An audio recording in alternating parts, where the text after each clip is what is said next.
প্রচণ্ড গরমে যখন সর্ষে বা পেঁয়াজ দিয়ে মাছ খেতে একদম ভালো লাগতো না, গরমের ছুটিতে দিদা এইভাবেই বানাতো টক ঝাল কাতলা। ছোট বড়ি আর বেগুন দিয়ে টক ঝাল কাতলা বানানোর জন্য প্রথমেই কাতলা মাছে নুন, হলুদ, লঙ্কা গুঁড়ো আর সামান্য সর্ষের তেল খুব ভালো করে মাখিয়ে রেখে দিতে হবে। মুসুর ডালের বড়ি আর বেগুনেও নুন আর হলুদ সামান্য জল দিয়ে খুব ভালো করে মাখিয়ে রেখে দেবো।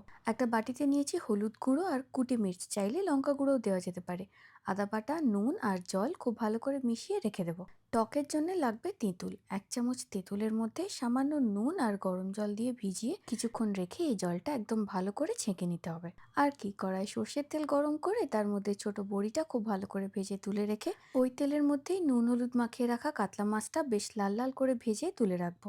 এই রান্নায় মাছটা একটু ভালো করেই ভাজতে হবে। এরপর ওই তেলেই আবার বেগুন ভেজে তুলে নিয়ে দিয়ে দেবো শুকনো লঙ্কা আর পাঁচফোড়ন। একটু ভেজে নিয়ে দিয়ে দেবো গুলে রাখা মশলাটা। তেল ছেড়ে আসলেই তেঁতুল গোলা জল আর দিয়ে দিতে হবে বেশ অনেকটা চিনি, বিট নুন আর জল। ঝোল ফুটে গেলে দিয়ে দিতে হবে ভেজে রাখা বড়ি, মাছ আর বেগুন। একদম শেষে কয়েকটা কারি পাতা দিয়ে 1 মিনিট মতন ফুটিয়ে নামিয়ে নিলেই টক ঝাল কাতলা একদম তৈরি।